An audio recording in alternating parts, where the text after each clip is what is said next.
Drinking with Authors may contain adult content. Listener discretion is advised. Well, welcome to Drinking with Authors. We're live, and it says we have adult content, but with this amazing author, we're going to have adult content. There's no way around it. So my guest today is the amazing SK Kaba. Welcome. Hi. Hello. Okay, let's first talk about what we're drinking so people can drink along. So I am back to my Flat Rock, which is a cider company up here in North Carolina, and this one is called Semi-Tart Blackberry. Okay. And it is absolutely delightful because North Carolina is the land of the blackberries. I love it. Okay, what are you drinking? Okay. No judgment, okay? It's a Thursday night. My kids are gone. Let me just start Zero with that. judgment from me. My kids are gone. My kids are with grandma for about a week. So I'm drinking something a little harder than that. Ooh. Got this. You guys ever heard of this? Oh, wait. I don't know how to back up so it's in the camera. What is that? Pink what? It's called Pink Whitney. Whitney. Like Whitney Houston? No. Oh. Just Pink Whitney. It's basically vodka pink lemonade. And it's yummiest, scrumptious. I love that. I love everything about that, honestly. And I promised my hubs that I wasn't going to get drunk, but I haven't started drinking yet. So who knows what happens. I know. I gave up promising my husband that a long time ago. Do a podcast where you drink with authors. I'm only going to about here. Okay. Yeah, that's it. I love that. We already have a little bit of a party foul. You already did a little drink spilling. So huzzah! I did. See, I'm ready. And my cup says, I don't know if you guys can see that. My cup says, anything is possible. Oh, I love that. I got it from a book event that I went to, and people always kind of like giving out like stuff. And I think I like won it or something. And I was like, but it had like candy and stuff in it. And if you know me, I have a huge sweet tooth. So that candy was gone in like 5 seconds. And then I just kind of like had it like for other stuff. And I was like, why aren't I drinking out of this? So I love that. I have a cup that friends got me that says I drink and I know things. Oh, yes. The more Tyrion Lannister. The less I know. So I'm just... I need that. I was just talking to a friend of mine about how much I'm like in love with Game of Thrones. So oh my gosh, yes. I love the books. I don't want to talk about season 8 because it just nobody wants to talk about season 8, especially like diehard Game of Thrones people. But it's George's fault because he didn't finish. So it actually, ironically, funny as we're going on a side note because we're drinking, is not. The people who were making Game of Thrones were offered to do a Star Wars series on HBO. Mm-hmm. No, not HBO, on Disney. They were offered a Star Wars series, right? And so what happened was they decided to rush and kind of cram everything to go work on this other show. Oh, that's what it was. Yeah. And because they had already kind of diverted off from what George is in the books. If you read the books, but the ending, even if it stretched out and the ending still ended up, I'm not going to ruin it for y'all, I promise. But if the ending still ended out what the ending was, and who ended up on the Iron Throne is that person, then it sucked. I'm just saying. That's just me. Well, and I think what it was, and I just have to share this pick with Chelsea is like, I'm looking that up. It's so dangerous. Yes. But I think that that is a great example. And this is just for all, we're going to talk about your books in 2 seconds, I promise. But that is a great example of what happens when somebody loses interest in it and is rushing it. Yeah. Yeah, I agree with that. And, as I segue into books, that's why I think sometimes for me, it's really hard to like land the plane with the last book of a series because I feel like there's so much more I want to tell, but I mean, that's why Hidden Love ended up being 5 books. And really, I could have kept going, You mean the trilogy that it started as, that one? Yeah, it did start out as for those of you who know me or haven't read any of my books, so the Hidden Love series. Yes, show your books. Talk about your start book. to, tag myself. So the Hidden Love series, this is my boys, my military boys, Connor and Jamel.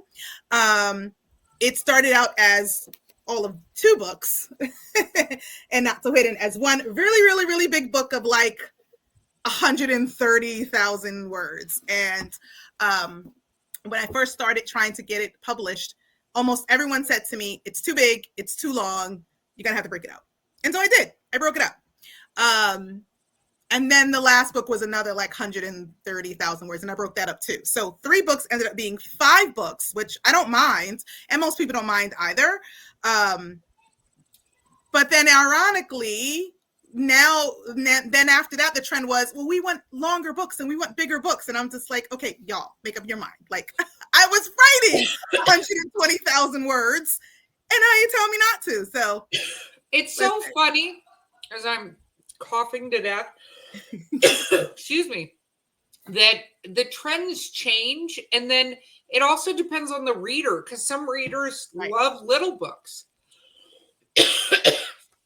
Because I'm choking to death. Okay, show your other series though while I'm dying over you. As you're choking, but just to piggyback off that, I am someone. So obviously, I'm a reader and a writer, and so I am someone who I used to love. I needed a big book because I needed to just like dive into like a really like I needed to dive into the story and cry when it was all over, right? Yes. Because that's what, like, let's be real, that's what real readers do. Like when the story's over, like we have a separation anxiety that happens. It's like, oh my gosh, like I'm never gonna see these characters again, or I don't know what's gonna happen with these characters next. But anyway, but now I feel like I want shorter books now.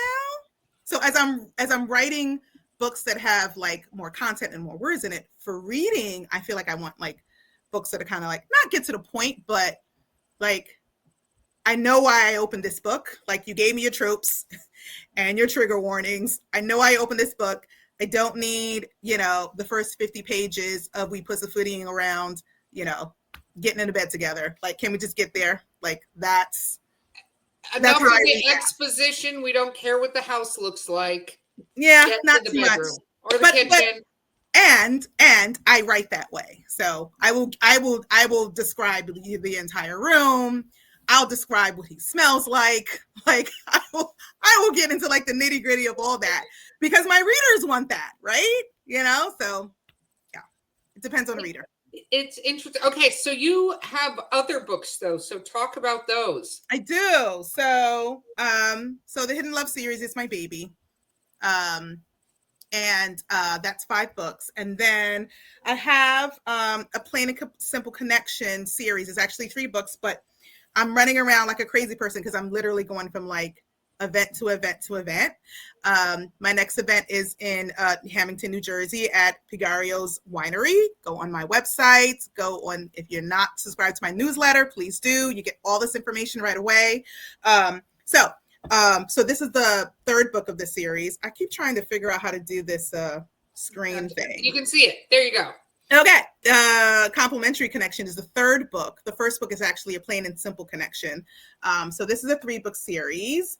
And then I have my newest series. It technically has not dropped yet. Erica's very excited about this series. I am. I love this series. It technically has not dropped yet. It doesn't come out until September, right? But, I'm an author, so I get first dibs on my stuff. And so I've been like bringing my romantasy series. Okay, hold on. All right. I'm going to get this right at some point. I'm not that drunk yet. I've been writing my very first. Shout out to all of you people who write like fantasy and romantasy, because the world building is amazing and fucking hell. Like I forgot what I wrote like in book 1 for book 2, and then as I was writing book 3, I had to go back and go, wait a minute, no, that's not that spell, that's not what that means. Like literally, it's insane. So my hat's off to all of you who do world this. building is a thing, and if you don't keep track, telling you, especially your beta readers that are good, will be can't do that. Right, exactly. Like, because my thing is, well, it's fantasy, so just like suspend belief and pretend like this is what it is. But yeah, no, purists will not let that happen, and so no. But anyway, I will show you the first cover again because I really, really, really like this cover. It's got little dragons. The dragons are amazing. The dragons are amazing. The dragons are in the book, guys. Like in the book. Like in the book. It's like dragons. So it's so amazing. And as we were starting this conversation to talk about Game of Thrones, like I have always as many people out there just have like a love of like dragons and things like that. Like I just love it. And so me being able to like incorporate it in like a fantasy series is so amazing. But it's also very smutty. I mean, it just is, because that's the kind of stuff I write. Sorry. I don't know why you're saying sorry. I don't think you need to say sorry for that. Well, because I'm getting, so the reviews are amazing so far. Like the people who have beta read it for me, shout out to my beta readers. I love you guys. And the people who are reading it now, just like as an arc, are loving it. They're just loving the story and the series. And then some of the comments I'm getting is like, this book has a lot of sex in it. And I'm just like, this might not be the first book that you've read for me then, because I don't think you've read Hidden Love, because I call that series turning a hoe into a housewife, because Connor is absolutely a whore in the best and smuttiest way. Yeah. So by chapter 2, he's like, no, it's had true. Some guy against the wall. So. I think you hit on something where this whole like build up thing that sometimes authors do, which is fine, but there are those of us that are like, but we want to see him hit it. We want to see that part. We want to see the sexy part. We don't want it alluded to or like stolen glances. That's fine for like page 3. I have that too, though. I have my Bittersweet Irish Cream series. It's an ebook.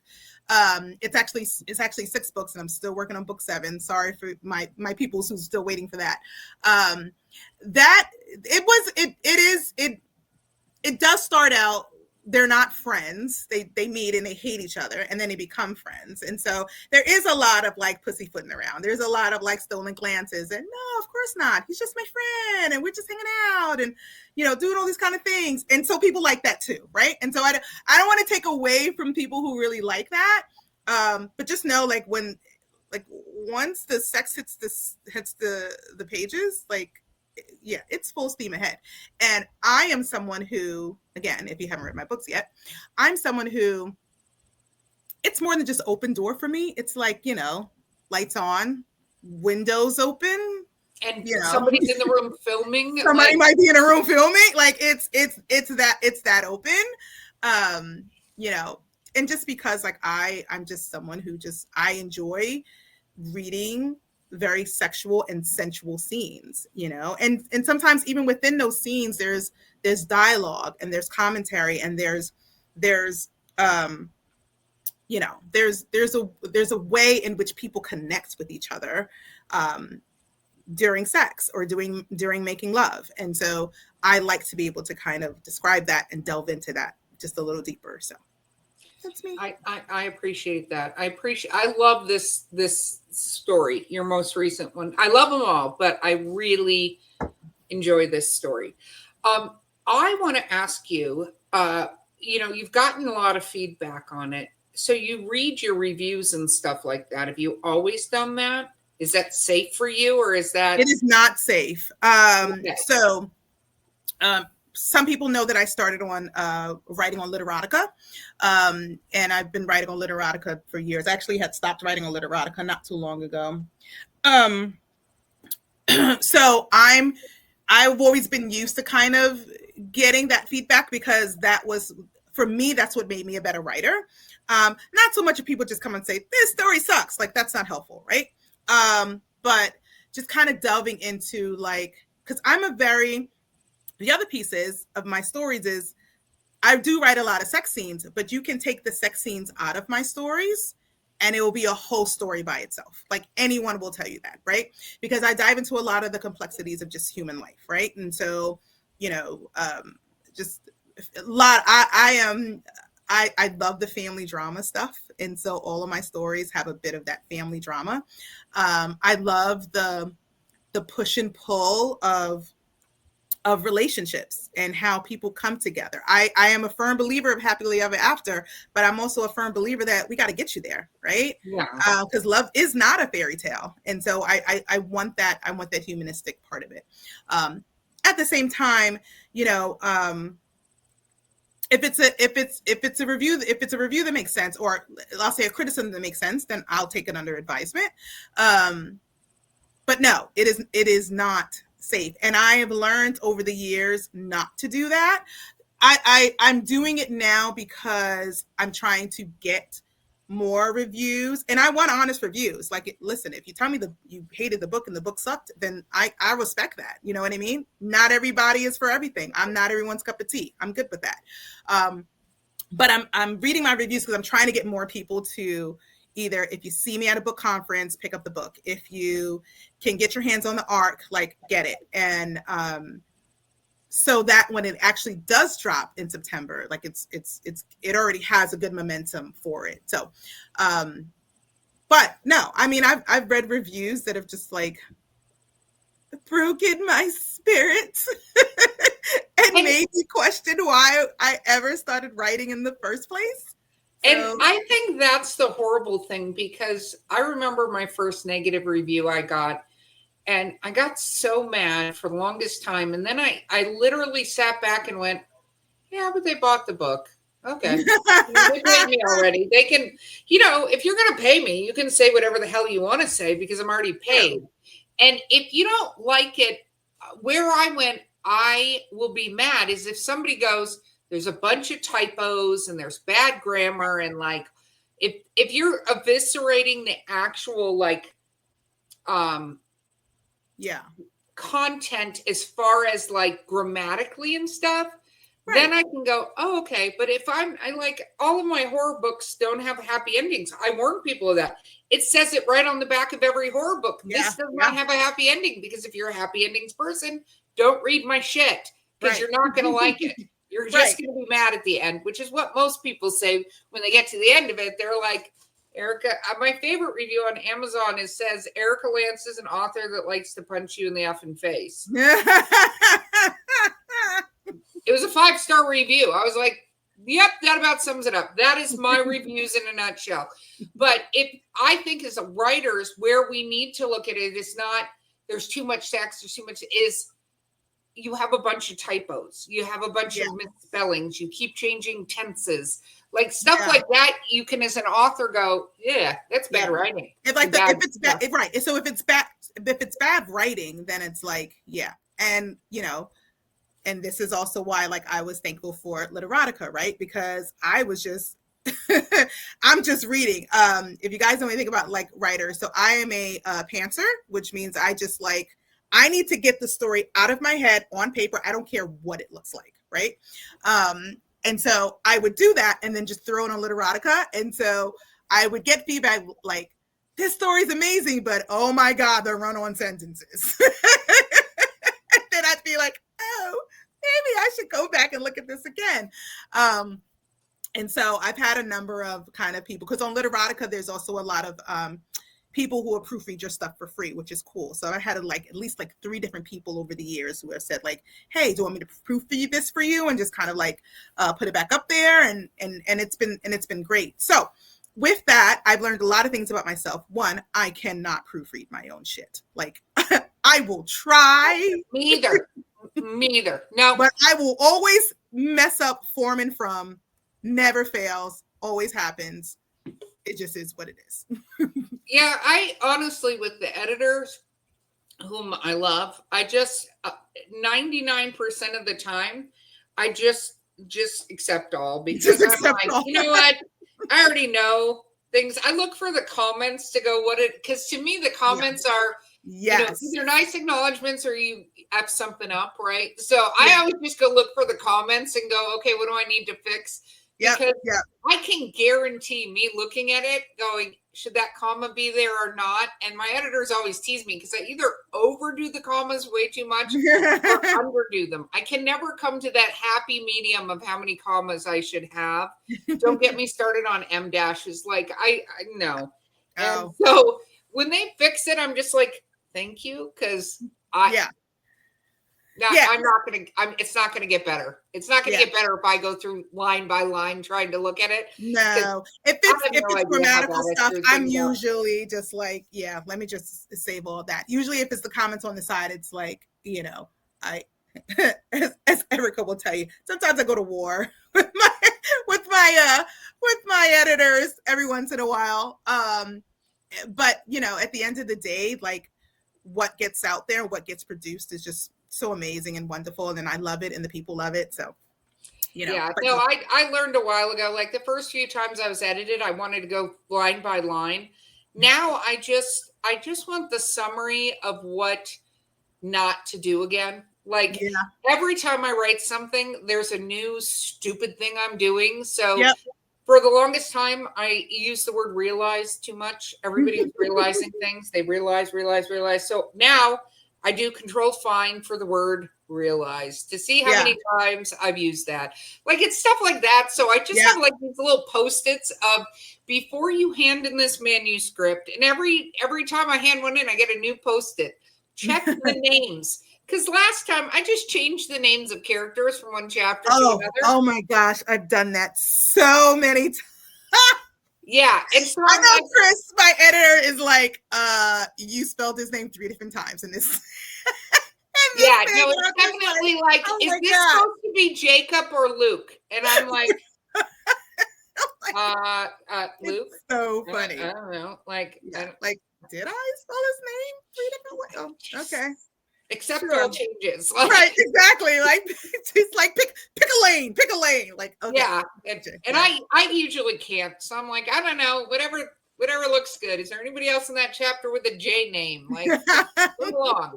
Because for me, it was when I first started, it was leaned. Apparently everybody was leaning on everything. So I cleaned that up. And then it was just, apparently I used just for like, well, he just did this and he just did that. And an editor say to me, so how many times are we going to put just in this paragraph? And I was like, oh shit, I guess I do use the word just a lot. I want to be told because, and I told this story before, but I had an author that I do read all of her stuff, even though to me it's gotten away from where she started. So I will say I do buy and read all these books. I pay money, so I am exchanging with her. So if I'm saying something, back to my whole theory that I paid for it, so whatever. But Laurel K. Hamilton's Anita Blake series. One of her books, she literally said the word wound 13 times in 2 paragraphs at the beginning of a chapter. And I heard it. It was an audiobook, literally on CD at the time. Yeah. And I'm listening to it and I was like, what? And I literally started, let me say literally 12 times. Yeah. I started the CD again. Like I went to the beginning because it's the very beginning of the chapter and I was like, am I crazy? Did the word wound just come out? And I drove that night to Barnes and Noble to find the physical book to see if I was like no, it's in there. So when I met her at Dragon Con now, like 10 years ago or something, I brought that copy of that book because to get her to sign that chapter. And my friends are like, please don't get us kicked out of Dragon Con.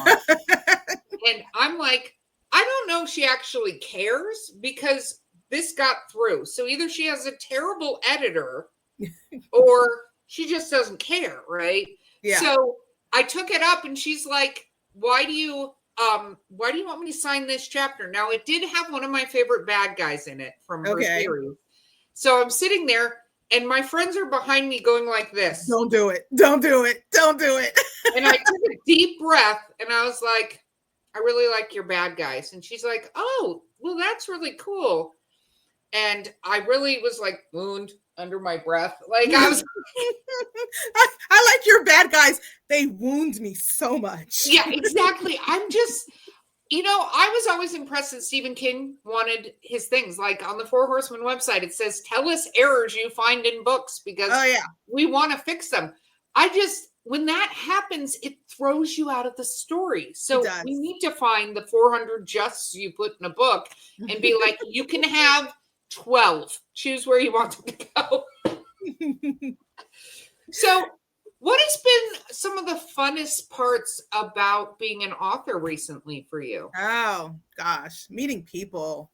I have so much fun at like book events. Like some of you have met me at book events. I am the same person everywhere I go. So much energy. I do. I have a lot. Because I feed off of people who are just like excited about books because I get excited about books, right? And so, I just love meeting people. I love introducing people to me. They've like never heard of my stories and never heard of my books. And it's so like I love going back to the same cons over and over again and having someone come back and say, oh, I read your book, or like, oh, so I had someone who's literally went to seek me out at the Rainbow Book Fair because he's like, I read this book and now I need book 2.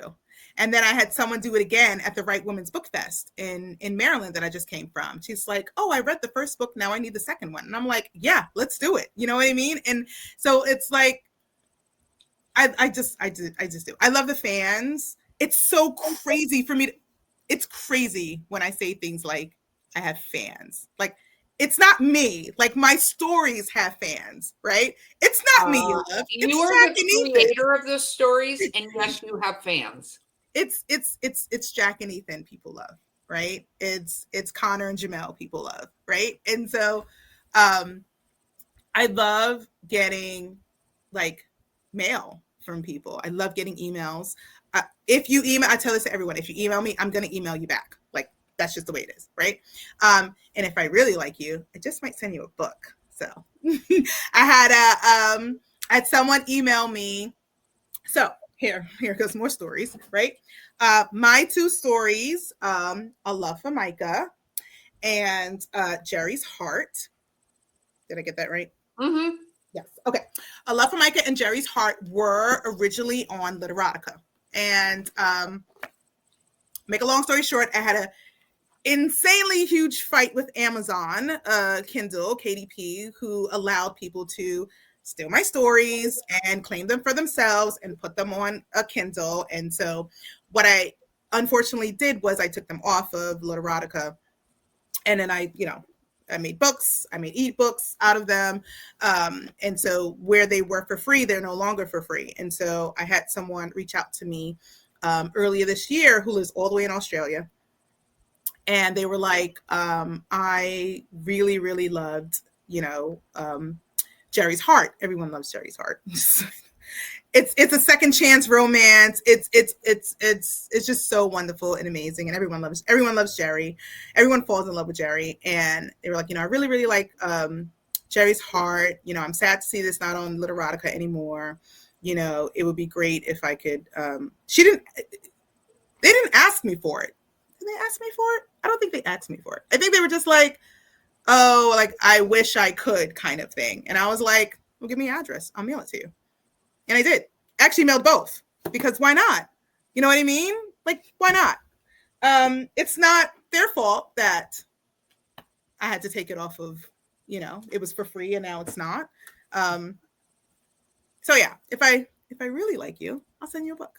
I think that's so much fun because realizing that you've impacted people and you've created these characters that have impacted people's lives Yeah. and brought them joy, maybe tinglies, maybe, like Not just even movies. sometimes tears, like to know Yeah. that you've created that. And, it's interesting because as we write different genres, we can expect different emotional responses to our work, right? Like, I don't think anybody reads my horror stuff and goes, oh, maybe serial killers out there. I don't know. That could be a thing. Hey, they bought it. It's fine. Stop killing people unless they're bad.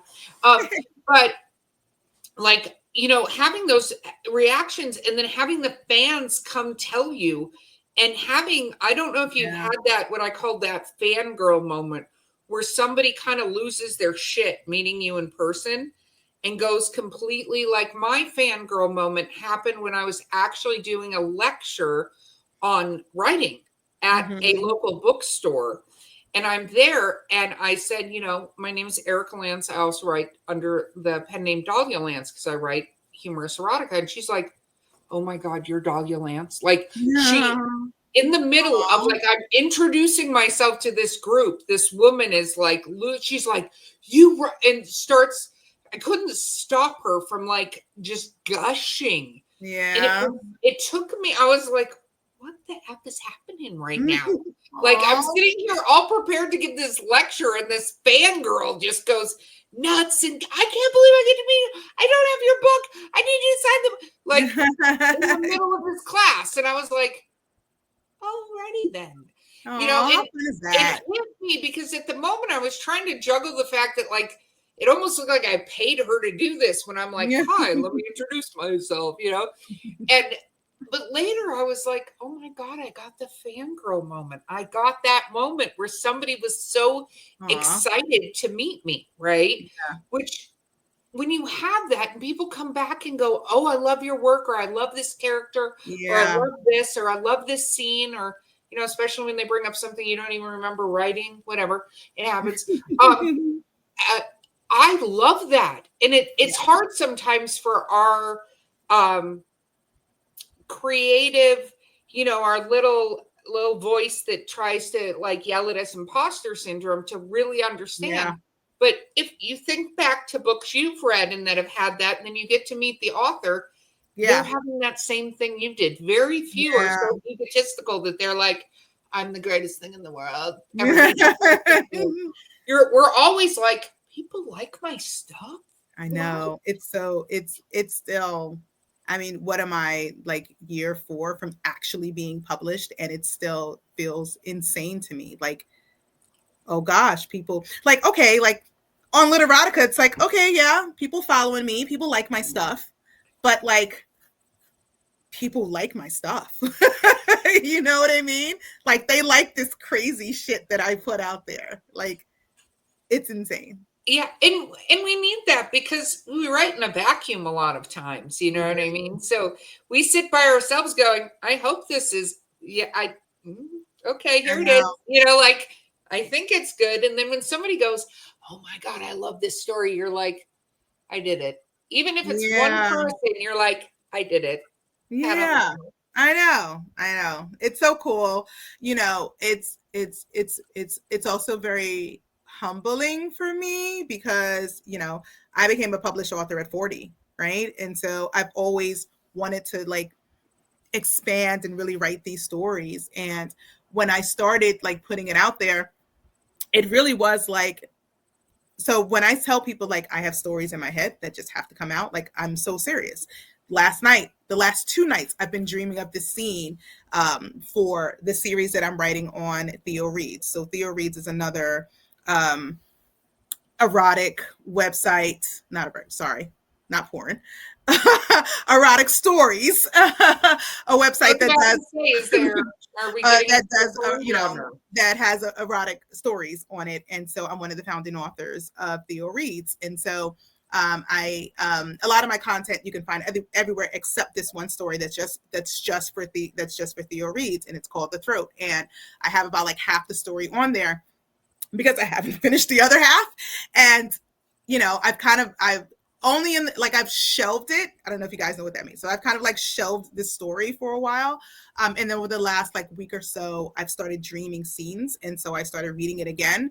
And literally like the last like 2 to 3 nights, like I've had the same scene over and over in my head. And I said, I got to get it down. So when I say like I dream up these characters, I dream up their stories, I dream up these scenes, like it just flows out of me, and it just has to come out. You know, people ask, you know, why do you write the stuff you write? Why do you write romance? You know, why not sapphic? Why not, you know, XYZ? It's not that I can't write sapphic. I've written sapphic. I have a well, is it sapphic? Yeah, I guess it's sapphic. It's more like polyamorous, but in the Best Buy Erotica anthology, volume 1, I have a polyamory story in that one. And so, you know, there's lesbian sex. I can do that too.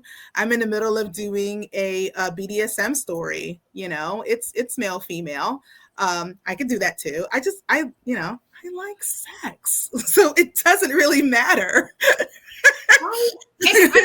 When it comes to writing, write what inspires you to write. Yeah. And then the only thing with it is make sure, which we already know you do, like you understand that area, right? Right. And how it works, and how the only time it sucks is when people write and they do not do enough research as to how the parts fit together with different people and what they really, you know, how does that whole go into there? Yeah. Yeah, exactly. Like you can't just be like, oh, let me just make it up in my head how I think it works. You know, lesbian scissor, right? That's what they do. Right. No. Like, no. Please. Yeah. So you have to research, but I think that's true with almost anything, because it should be. You know, I don't know how to do pottery. Like I have no effing clue how to do pottery. So if I'm going to write a story about somebody who does pottery and go into detail about it, yeah, I'm going to go learn how to do pottery. Now I'm not going to be a pottery person, but I'm going to go understand how it works and what tools you need and blah, blah, blah. Because otherwise I'm going to look like an idiot to anyone who knows anything about that. Exactly. The Rangers Maggie series, my Dragon series, it's set in, you know, Albania. And, you know, Chris's, his mother is African from a Francophone country, Senegalese, and his father is Irish, and he lives in Albania. So I had to learn all 3 different, you know, cultures to create this person so that he is authentically who he is. You know, he speaks French. He knows a little bit of Irish Gaelic, which is different than Scottish Gaelic. It Just is. so you guys know, very different. Because now that I'm writing Kieran's part, so Chris and Kieran are the 2 main characters. So Kieran is English, right? But his father hails from Scotland, and so I'm in the middle of, you know, writing. He's on a mission right now, and he is in Scotland, and so it's not the same. And so it's very different cultures, food, language, terrain, like all those things. And so you in order for it to be authentic, whether it's a sex scene or whether it's food, I mean, you have to do your research. You have to have beta readers, right? Again, part of what I liked about writing on Literotica is that, you know, I wrote in a bunch of different sections, but I hung around the gay male section a lot. And so, you know, it would be other people that would kind of come in and say, like, you know, whether it was authentic. I had a person that I used to hang out with a long time ago.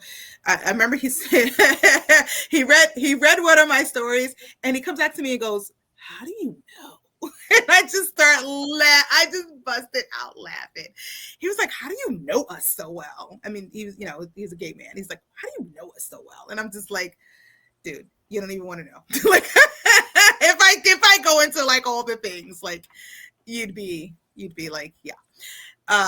But yeah, I mean, so it just, you know, you want to be authentic. I mean, that's my I don't know. Am I drinking too much now? I think I'm starting to the thing is, what you're saying, I think a lot of people don't realize sort of what goes into us creating these characters. Oh yeah. So that they are authentic. And it's a true testament to a writer that doesn't just vomit words onto a page that they think are correct, and they do the research and do the stuff, because your readers will find it and go, what?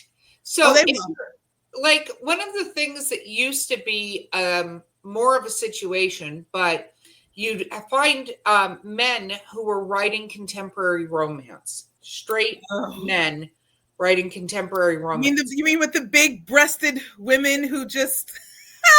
Well, and that's my entire point, is like, you can almost go, a dude wrote this. Like, you can go, and not negative on men, because like, I know a lot of authors, like one author that we both know, Nick Savage, has written a romance series from the male's perspective, but he intentionally did it from the male's perspective of how the story went. So the guy's a screw up. Like, it's funny, but he's a screw up. And it's because men do not think the same way women do. You know what I mean? And so if you if you only write your men that they're not actual guys, and there's some weird like mannequin person you put in the story to be whatever, you can tell that. But I remember for a while, like, you could read stories and go, a dude wrote this story. Like, I can tell the way it was, a dude wrote this story.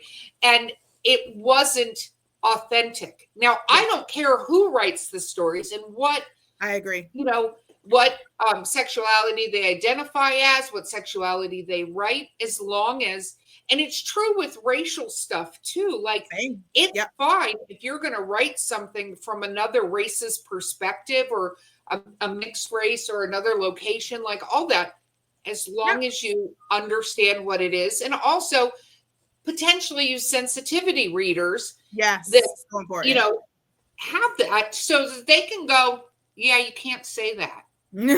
Right. Yeah. No, that's exactly it. I remember reading a sapphic story, and one of the women was Black, and I was like, okay, how's this gonna go? How's this gonna go? But it was actually really well.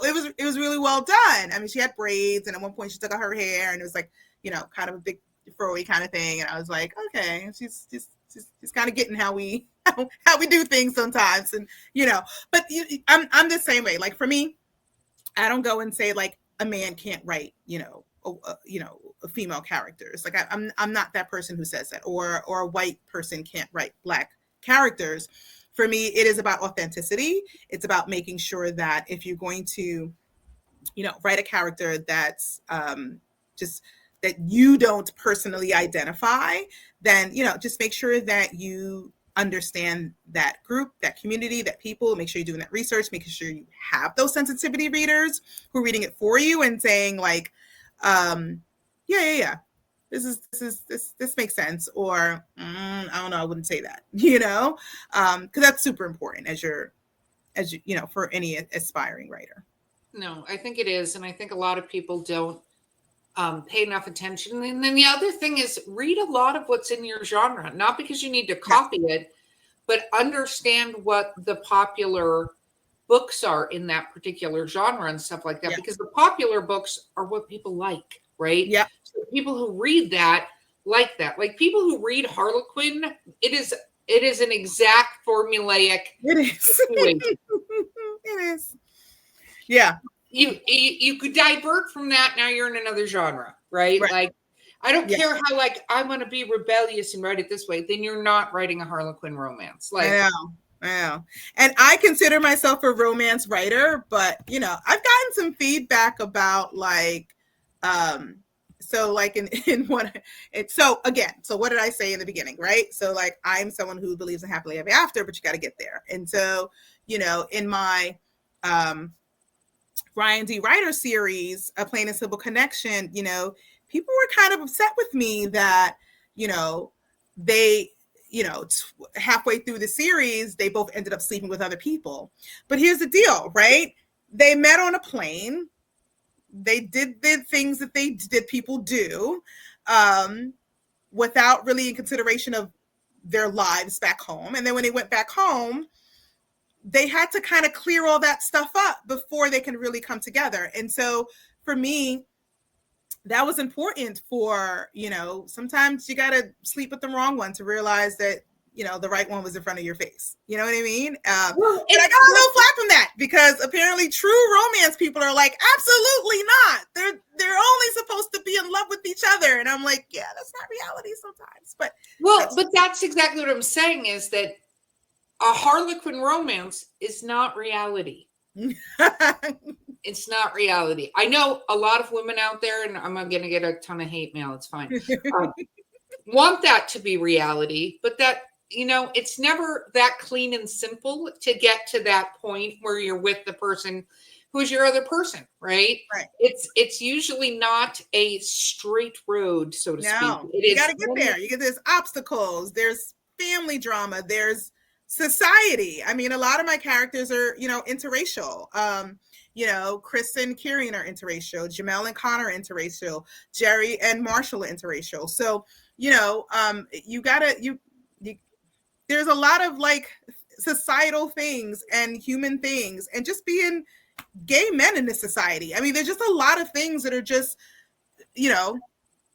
are against you, so to speak, in wanting that happily ever after. You got to fight for it. And so I show my characters, they fight for that. They fight for their happily ever after. Each and every one of them, they do. And it's not pretty. I mean, they are bruised and scarred by the end of it. But you know what? They're together and their love is stronger than ever. I promise you. Each one of them, their love is stronger than ever. Okay. I love that. We do have to wrap up. So where are you going to be so that people can come find you and get these books from you and get them signed and see this enthusiasm in person? Yes. Okay. So here I go with my mess because, I don't remember stuff. So my newsletter just went out. This is what I'm saying to you guys. If you are not subscribed to me, you need to be, because you get exclusive content. And you always know where I'm going to be. So I am going to be at, I wanted to make sure I said the name right. Plagito's Winery in Hamilton, New Jersey on August 23rd. That's my next venture.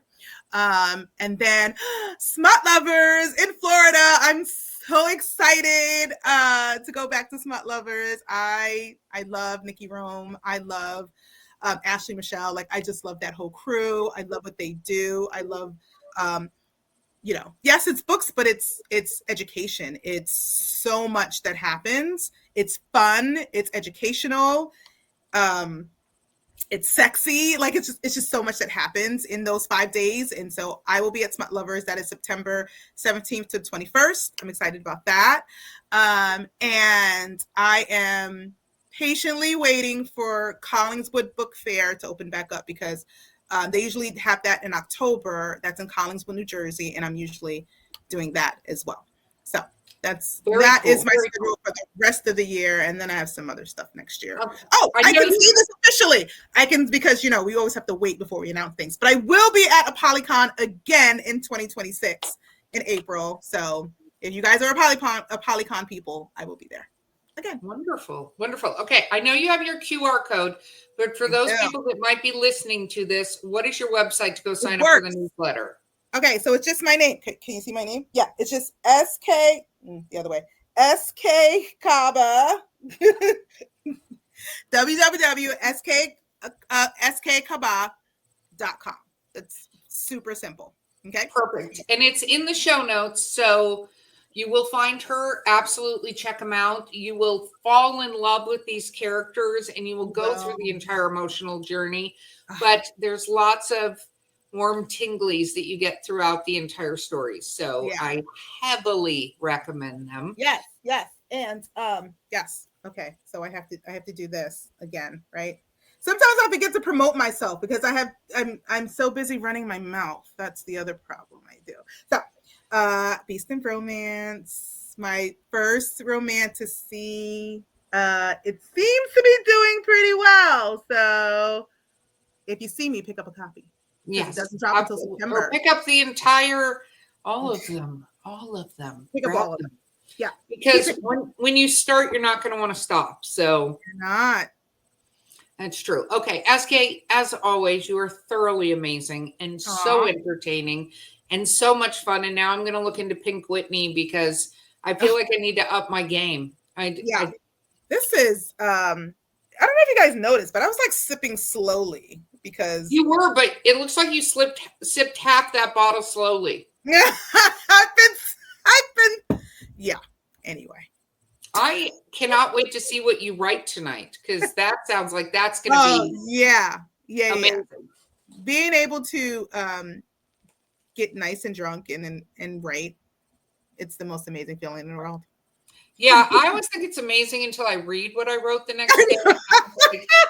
Well, remember I said I'm a pantser, right? So I just like get the words out and then I'll go back and go, what the fuck? I do that every time. I'm like, you know what? I'm just gonna have a bottle of wine and I'm gonna write. It's gonna be good. And then the beginning is really good, but it always starts out really well, right? Yeah. When the wine hit 100% and I went from tipsy to actually drunk, and then you're like, these are just sounds. These aren't even words you typed on the page. It's like, wait a minute, how many arms do he have? He has one arm over here and one hand over here and holding you that way and like, wait, he only has two arms. How did I do? What was my vision when I wrote this? Now, two penises, and there's like 6 people in the room that weren't there before. Like, how did this happen? I know. Yeah. Oh my gosh. I love it. Okay, so thank you so much for being with us. Thank you. Yes. For those out there, subscribe, follow us because we have amazing authors like SK. Absolutely join our newsletter. 1000% worth it. And check her out. And we will get drunk with you guys next time. Of course. Good night, guys. Thank you for listening to Drinking with Authors. Join us next time for another fun conversation with an author over drinks.